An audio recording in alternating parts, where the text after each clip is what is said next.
Hello guys, welcome our new video and our channel love paradise.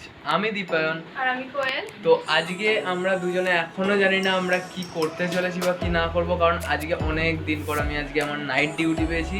আর সকালটা বেকার এরম বাড়িতে পড়ে থাকার ছেলে আমি নয়, অনেকদিন মাইন্ড ফ্রেশ করতেও বেরোয়নি। তো চলো একটু মাইন্ড ফ্রেশ করা যায়, কিন্তু কোথায় যাবো কিছুই জানি না। আপাতত রাস্তায় বেরোই, তারপর তোমাদের সাথে কথা বলছি। সো ফাইনালি আমরা রেডি হয়ে নিয়েছি, দেখতেই পাচ্ছ। আর আমি গাড়ি নিয়ে নিয়েছি, গাড়িটাকে এবার বের করবো আস্তে আস্তে। আর কোয়েল ভিডিওটা করছে। তো ফাইনালি আমার গাড়ি বেরিয়েও পড়েছে আর কোয়েল গাড়িতে বসেও পড়েছে। দেন আমরা আমাদের গন্তব্যের জন্য বেরিয়ে পড়লাম। তো আজকে আর তোমাদের সেই প্রতিদিনকার মতন ডানকুনি স্টেশন যাব না, যাবো আজকে একটু বাস স্ট্যান্ড, কারণ আজকে অন্যদিকে একটু যাওয়ার আছে। বাট জানি না কোথায় যাব, এখনও কি বৃত্তান্ত। তো যাই হোক, এই গরমে আমরা ঘুরতে ঘুরতে আস্তে আস্তে এগোতে লাগলাম বাসের দিকে। আর হিয়ার ইজ আওয়ার বাস, আমরা বাসে উঠে পড়েছি। তো ফাইনালি তার মধ্যে তো আবার আমাদের 4 আঙুল কপালে এই এত সুখ, গাড়ির চাকা লিক বস। তো যাই হোক, কাকা সারিয়ে নিয়েছে আর আমাদের বাস ছেড়েও দিয়েছে। আমরা আমাদের গন্তব্যের জন্য এগিয়ে যাচ্ছি আস্তে আস্তে। তো এসে গেছি দক্ষিণেশ্বরের খুবই কাছাকাছি। তো যাই হোক, ফাইনালি বাস থেকে নেমে পড়েছি আর হাঁটা লাগালাম মেট্রো স্টেশনের দিকে। তো যাচ্ছি দুজনের মধ্যে কথা হচ্ছিল, একটু খিদে পাচ্ছে। তো সামনের স্টলটা দেখে আমরা দাঁড়িয়ে পড়লাম আর সেখান থেকে একটা স্যান্ডউইচ আর একটা বার্গার নিয়েছিলাম। আর তার সাথে নিয়েছিলাম একটা ম্যাঙ্গো ফ্রুটি। বার্গারটা নিঃসন্দেহে ভালো ছিল, বাট স্যান্ডউইচটা আমার পার্সোনালি পছন্দ হয়নি, আর কোয়েল ম্যাডামেরও পার্সোনালি পছন্দ হয়নি। আমাদের খাওয়া দাওয়া আমরা ডান করে আস্তে আস্তে এগোতে লাগলাম টিকিট কাউন্টারের দিকে। আর অতিরিক্ত বকবক করছিলাম। তো যাই হোক, আস্তে আস্তে আমরা বলতে না বলতে টিকিট কাউন্টারের কাছে চলে এসেছি। আমি দাঁড়িয়েও পড়েছিলাম, বড্ড গরম ছিল। টিকিট কাটা কমপ্লিট তার মধ্যেই, ওই গরমেতেই। তারপরে দুজনে হাঁটতে চলে এলাম মেট্রোর কাছে। আর মেট্রো দাদা তো এসে গেছিলো আমাদের জন্য আগে থেকেই। তো যাই হোক, ঝটপট এবারে মেট্রোয় ওঠা যাক, কারণ যেতে হবে এখনও অনেকটা দূর।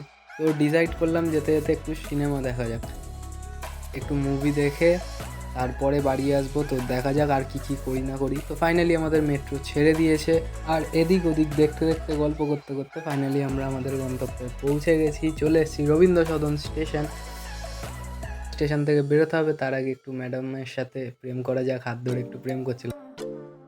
আস্তে আস্তে এগোলাম আর এইখানে ম্যাডামের আসল খেলা দেখার। এই দেখো, ম্যাডাম প্রতিবার টলবল করবেই। তো যাই হোক, আমরা বেরোচ্ছি আস্তে আস্তে বাইরের দিকে। অ্যান্ড ফাইনালি আমরা বাইরে বেরিয়েও পড়েছি। তো এবারে হাঁটা লাগালাম ফুটপাথ ধরে, দুজনে খুবই গল্প করতে করতে ওই ফুটপাথ ধরে এগিয়ে যাচ্ছিলাম। তো অনেকটাই রাস্তা, তার মধ্যে চড়া রোদ, প্রচণ্ড গরমও ছিল। এই দেখতেই পাচ্ছ আমাদের অবস্থাটা। তো ফাইনালি রাস্তা পার করে নিয়েছি অ্যান্ড সামনেই হচ্ছে এই নন্দন। তো আমি সিনেমা দেখা পছন্দ করি বেসিক্যালি নন্দনে, নচেত আমি হুটহাট কোথাও যাই না। ঢুকেই খিদে লেগেছিলো, একটু খাবার দাবারও কিনে নিলাম। তারপরে এদিক ওদিকের অ্যাম্বিয়েন্সটা চেক করছিলাম, কারণ এই জায়গাটা খুবই শান্তশিষ্ট একটা জায়গা, আমার খুবই ভালো লাগে, তাই আমি এখানে আসতে পছন্দও করি। আর এইখানে তারপরে এই গাছে আমগুলো দেখে আমার খুব লোভ লাগছিলো। তারপর গণধোলাইয়ের ভয়ে আমি আবার চলে এলাম আমার বউয়ের কাছে। আর দেখতে না দেখতেই টিকিটের লাইন দেখতেই পাচ্ছ কত দূর চলে গেছে। তো দীর্ঘ অনেকক্ষণ ওয়েট করার পর আমার সময় চলে এসেছে টিকিট কাটার। অ্যান্ড আমি টিকিট কেটে নিয়েছি দুজনের দুখানা। তারপরেও মুভির জন্য হাতে অনেকটা টাইম ছিল, তো বাইরে এসে আমরা দুজন আড্ডা মারছিলাম। অ্যান্ড এই কাকুটা এলো, তারপরে আমাদের বলল যে আমাদের খুব ভালো ফটো এঁকে দেবে। আর সত্যি কাকুটা খুবই সুন্দর ফটো আঁকে। কাকুটা কোয়েলের ফটো এঁকে দিয়েছে খুবই সুন্দর। আর এইখানে আর একটা দাদা দিদিও ছিল, এই দাদা দিদিদের ফটোটাও খুবই সুন্দর এঁকেছে। তো আমাদের মুভি টাইম হয়ে গেছিলো, আমরা ভেতরে চলে এসেছি। আর দেখতেই পাচ্ছ সবাই আস্তে আস্তে ভেতরে আসা চালু করে দিয়েছে। তো এনজয় করো মুভি ক্লিপসগুলো, ততক্ষণে আসছে। ঢাকা শহরের গ্র্যান্ড চেস কম্পিটিশনে 16 জন দুধে প্লেয়ারের বিরুদ্ধে একসঙ্গে আলাদা আলাদা বোর্ডে খুলছে খাতা, ঘবড়ায় থেমে যায় অন্ধনতা, লেগে গেছে ভালো সাদা কালো, সেগুলো কি আজকে সারাদিন ভাববো বসে তুই কত রঙিন দেখছি।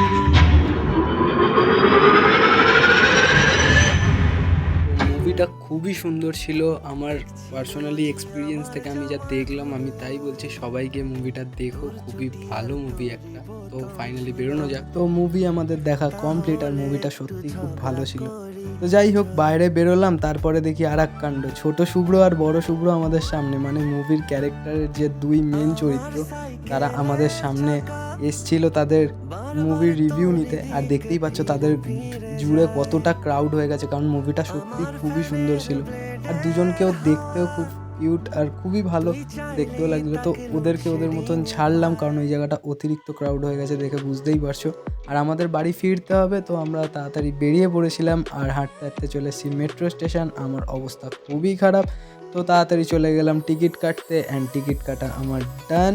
দেন আমরা আস্তে আস্তে তাড়াতাড়ি ফেরার পথেই ছিলাম, কারণ ওয়েদারের অবস্থা খুবই বাজে ছিল। বাট ওয়েদার বাবা জীবন আমাদের খুবই ভালোবাসে, তো তার আগেই আমাদের বাড়ি ফেরার আগেই আমাদের কাছে চলে এসছে। আর ম্যাডাম এখানে তো দাঁড়িয়ে দাঁড়িয়ে বলছিল আজকে আর বাড়ি যাব না, এখানেই থেকে যাব। তো আমি বললাম না না, একদমই নয়, আজকে বাড়ি ফিরবো, বাট একটু ওয়েট করে, এই দেখো আর বাড়ি যাব না, এখানেই থেকে যাবো। তো আমরা ওয়েট করি বৃষ্টি থামার, আর ততক্ষণে তোমরা গিয়ে আমাদের ফেসবুক পেজটাকে একটু ফলো করে নিও, ডেসক্রিপশানে তোমাদের লিঙ্ক পেয়ে যাবে। আর এই চ্যানেলটাকে একটু সাবস্ক্রাইব করে দিও। টাটা।